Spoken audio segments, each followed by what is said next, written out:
Uh, ini balik lagi. Halo, ketemu lagi sama saya Mark Ojan. Ya, di video pengenalan video yang pertama, thanks ya yang udah nonton 19 orang. Lumayan 19 orang, Pak. Sujud syukur gua, Pak. Ya kan nggak nyangka gitu kan yang nonton juga, nggak tahu kena clickbait ya kan, mentang-mentang judulnya corona. Oke. Oke, langsung aja. Video yang kedua ini ada yang ngirim cerita ke gua, namanya Satrio, yang ngirim cerita tentang pengalaman horor dia waktu di Bandung waktu dia masih SMA. Itu katanya kejadiannya tahun 90-an. Tapi ini orang tahun ini tua, Pak. Bapak-bapak sekarang dia, ya kan? Tapi masih, berarti aku manggil Satrio itu bapak. Terima kasih Bapak Satrio udah ngirim cerita, cerita pengalaman seram bapak ke saya ya kan. Wah, makasih Pak, approve gitu kan. Oke, langsung aja. Ini ceritanya nih di Bandung. Langsung aja dari pengenalan. Gue ini cari lagu begini di YouTube susah amat ya. Ya kan. Oke, langsung. Judulnya adalah Matanya Hilang. Judulnya Matanya Hilang. Cerita ini dimulai ketika di hari Minggu Satrio keluar dari rumahnya dan memakai sepatu untuk berolahraga.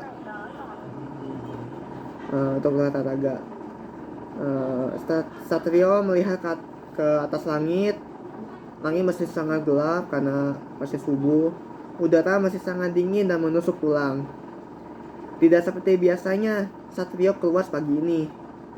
Satrio membuka pagar dan mulai melangkahkan kaki perlahan-lahan namun teratur. Jalan yang dilalui Satrio ini masih sangat sepi. Ya, subuh, gitu kan. Cuma hanya diterangi beberapa lampu jalan. Ya iyalah, Bandung tahun 90-an ya sepi, nggak kayak sekarang macet everywhere. Tidak terasa sudah beberapa puluh meter Satrio berlari. Satrio berhenti di perempatan karena lampu saat ini berwarna merah. Tidak ada satupun kendaraan yang lewat di pagi itu. Satrio tetap menunggu sampai akhirnya lampu berubah menjadi hijau. Akhirnya Satrio melanjutkan lari kecilnya, atau biasa kita sebut jogging yang bau-bau dong, kigong, ya kan. Terus lanjut lari, jogging lagi. Satrio jogging perlahan-lahan. Ini by the way dia tujuannya nih ceritanya mau ke lapangan Gasibu. Jadi dia lari kecil, jogging, sampai akhirnya Satrio melihat sosok laki-laki kurus di dekat pohon besar. Udah mulai. Melihat laki-laki kurus di dekat pohon besar, dan akhirnya Satrio berhenti lagi dari joggingnya. Satrio bertanya-tanya apa yang dilakukan laki-laki ini. Ya karena ya bayangin pukul 4 pagi ada laki-laki di pohon besar, ya ngapain sih gitu loh, ya kan. Ya kelihatannya nih menurut Rio lihat laki-laki ini kayak sedang mencari sesuatu. Tapi cari apa ya jam 4 pagi ya kan. Satrio bertanya dalam hati, laki-laki itu sedang apa ya? Ya maklum tahun 90-an bahasanya masih bagus, masih baku lah ya kan. Jadi kayak gini, sedang apa laki-laki itu ya? Tanya si Rio dalam hati. Si Rio perlahan-lahan berhenti dari larinya dan berubah menjadi berjalan ke arah laki-laki ini. Setelah beberapa meter dari tempat laki-laki ini berdiri, Rio memanggil, "Pak!" Panggil lagi, "Bapak!" Laki-laki ini nggak ngejawab. Bolot. Dasar bolot, panggil nggak nyaut, dasar. Si Rio semakin penasaran dan akhirnya berjalan lagi sedikit lagi. Dan ketika Rio mau ingin menepuk pundak si bapak ini, laki-laki ini, tiba-tiba saja laki-laki ini menoleh langsung pas mau ditepuk nih, langsung laki-laki ini set ngelihat Satrio. Nah di situ memang Satrio tidak terlalu jelas, tidak terlalu jelas melihat wajah bapak ini, namun Satrio melihat wajah laki-laki ini, sebagian wajahnya itu rusak, dan yang rusak rambutnya sebelahnya lepek itu bukan karena air namun darah, dan yang lebih seremnya lagi matanya itu hilang. Nah di sini nih, wah selamat nih, mulai nih di sini Rio terkejut. Dia cuman bisa terkejut melihat si laki-laki ini, cuman bisa berdiri menatap kaku laki-laki ini yang matanya hilang, sedikit gemetar, dan akhirnya dia teriak dan langsung lari ngebut menjauh dari laki-laki si mata hilang ini. Pikiran Rio bercampur aduk karena dia ya antara ini benar nggak sih, wah ini setan atau manusia, tapi kok begini gitu. Dia itu yang ada di pikiran Rio, dia campur aduk. Dia tetap lari, gak mau lihat belakang, terus lari nggak jatuh gitu, lari nggak lihat belakang. Dan akhirnya si Rio melihat warung sama ada kayak beberapa orang gitu nongkrong. Nah di situ Satrio agak tenang, tapi Satrio tetap nggak berhenti, dia tetap ngegas lari terus sampai ke lapangan gazebo. Nah akhirnya si Satrio benar-benar tenang pas udah sampai di lapangan gazebo. Mengapa? Karena di lapangan gazebo Satrio udah melihat orang-orang yang udah mulai olahraga, udah mulai jogging ya kan. Di lapangan gazebo ngapain sih ya kan, pasti hubungin olahraga ya, banyak orang, lebih rame lah gitu. Akhirnya si Rio lega, Satrio ini akhirnya lega, terus dia bisa ngatur nafasnya yang udah ngos-ngosan karena lari ya kan, pokoknya pengen ngejauh dari si laki-laki mata hilang ini ya kan tuh. Dan masa dia udah benar-benar tenang, dia akhirnya mulai cari teman-temannya gitu. Jadi dia tuh ternyata udah janjian sama teman-temannya untuk kumpul di lapangan gazebo. Dia cari teman-temannya dan alhamdulillah, syukurlah, ternyata teman-temannya udah sampai duluan di sana. Jadi si Satrio nggak usah cari-cari lama gitu. Jadi dia cari sedikit, langsung saling sapa gitu. Pas Satrio saling sapa sama teman-temannya ini duaan gitu, salah satu temennya nanya gitu, saya Satrio, muka lu kok pucat banget sih, kenapa, habis lihat setan gitu. Maksudnya habis lihat hantu. Si Satrio sampai diam, terus mulai menghela nafas, dan mulailah dia cerita ke teman-temannya bahwa dia udah pas perjalanan ke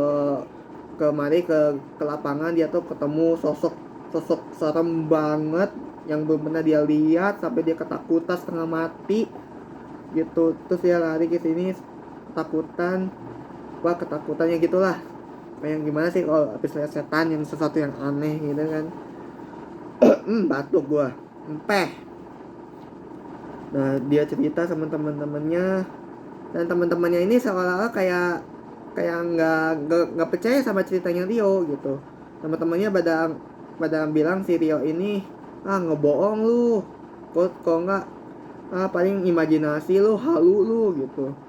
Si Rio ini sempat sebel sama reaksi teman-temannya, bukannya percaya malah dikatain ya kan. Ya udah, tapi si Rio nggak terlalu ambil hati. Ya udah, jadi sesuai rencana mereka kumpul bareng, olahraga bareng ya, jogging lah ya. Anak muda tahun 90-an ya kan, hangoutnya begitu. Sekarang kape, dikit-dikit kape terus sampai mampus ya kan. Olahraga, jogging, bisa bercanda sedikit, dan ketika mereka udah rasa bugar dikit, udah cukup, akhirnya si Rio pulang dianterin sama teman-temannya, soalnya temennya juga pengen ya sekalian kumpul lah di rumahnya Satrio, kan dekat dari lapangan gitu. Mereka pulang kuculuk nyampe, mereka nongkrong di teras depan, ngobrol canda dikit ya kan, biasa gitu ya, biasa cowok ya kan, ngobrol-ngobrol gitu. Sampai akhirnya obrolan mereka ini, si Satrio sama si temen-temennya ini berhenti ngobrol, nggak berhenti bercanda ketika ngelihat sebuah beca berhenti tepat di depan rumahnya Satrio ya. Nah dari situ turun ibu-ibu dari becanya. Oh, si Satrio nggak apa namanya, nggak terlalu kaget, soalnya dia udah kenal sama bibi ini namanya Bisopiah, asisten rumah tangganya si Satrio. Nah tapi si Satrio ngerasa herannya kenapa kok ini si Bibi kok kayak buru-buru amat nih. Bisopiah kok terlihat tergesa-gesa hendak masuk ke dalam rumah. Nih si Satrio curiga.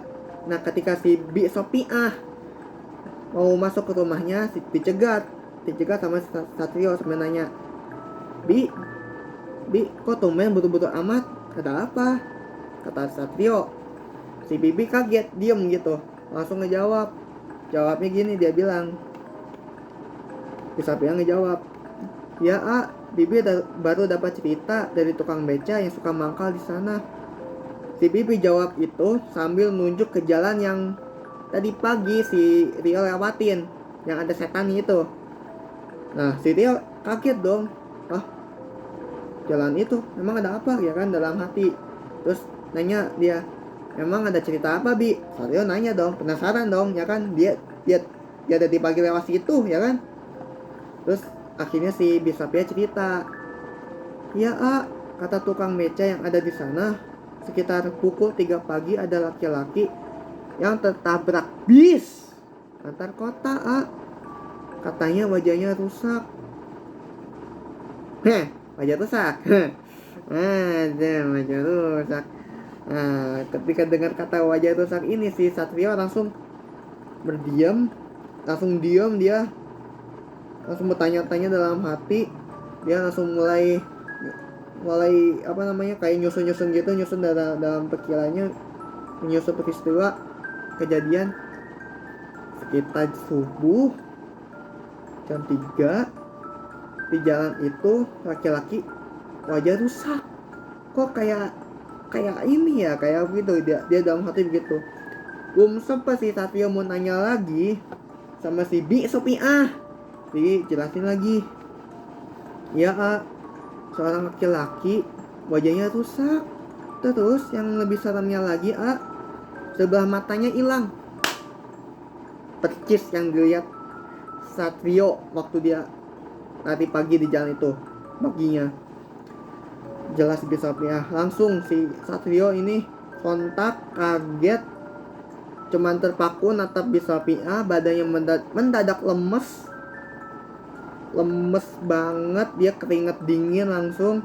Ditambah temen-temennya lagi yang ikut denger cerita Bisopiah cuma bisa saling berpandangan gini, itu kan kayak bucin gitu, saling berpandangannya. Teman-temannya nih cuma bisa saling berpandangan, terus natap ke Satrio sambil nunjuk, seolah-olah akhirnya mereka percaya sama ceritanya Rio, dimana Rio melihat laki-laki atau mungkin setan laki-laki yang yang wajahnya hancur terus matanya hilang.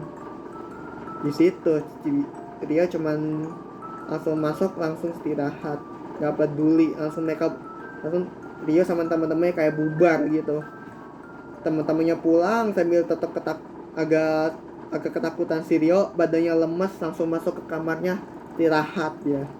Oke, Bapak Satrio, terima kasih sudah mau share cerita ini ke saya untuk saya share lagi ke YouTube ya kan. Oke, untuk kalian yang nonton ini teks ya, aku cuma butuh dukungan kalian, like like-nya kalian langsung subscribe. Soalnya gua ngomong subscribe ya. Subscribe sama notifnya di itu yang lonceng kan. Ting ya kan. Loncengnya dibunyiin biar kalian tahu kalau gua ngirim, kalau gua mau cerita lagi. Gua ngomong susah amat dah. Mau cerita lagi nih. Gua tekanin lagi ya yang mau ngirim cerita itu nanti gua tulis di deskripsi WA, IG sama emailnya gua. Kalau yang mau cerita bebas, ceritaan bukan nggak usah cerita setan lah. Cerita setan di mana-mana. Setan mulu bosen gua, ya kan? Puasa setan yang bener aja, ya kan? Tapi nggak apa-apa, kalau adanya setan ya udah nggak apa-apa sih. Tapi berkaitan cerita, terus untuk kalian yang iseng-iseng pengen nanya opini abang, opini Mark Wayan gitu, ada ya opini abang terhadap satu ini, kalau suruh ngebacot atau ngekomen bebas ya. Kalian kirim aja share, bang tolong bang, menurut abang ini gimana, menurut ini gimana, share aja bang, gue ada cerita cinta, kirim. Meskipun gue nggak pernah pacaran atau ngejomblo seumur hidup gitu kan, kirim aja nggak apa-apa, bodo amat gitu. Yang penting kan tujuan ini kan nge-share, berbagi. Sharing is caring bro, ya kan? Oke, thanks ya, jangan lupa subscribe, notif, komen, like buat gua biar gua lebih bener lagi ceritanya. Thanks ya. Assalamualaikum. Oh ya, jangan lupa ini masih corona, cuci tangan. Jangan lupa. Terus kata pemerintah jangan mudik, jangan keluar, bandel amat, jangan sakit aja nyalain pemerintah lo. Oke, thanks ya. Sampai jumpa lagi di video ketiga nanti ya. Bye bye.